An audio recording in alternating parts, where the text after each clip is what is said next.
Deepto answer me or else what? এই মেয়েগুলো না এরমই হয়, একটা ইনোসেন্ট ছেলে নিয়ে ঘুরে বেড়াবে আর আমাদের মতন একটা ইনোসেন্ট ছেলেকে টার্গেট করবে।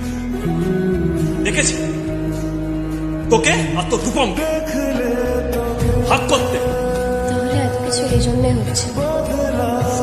সামনের মাসে ওর এনগেজমেন্ট, কেউ নিয়ে যেতে পারছে মনে হয় না সেটা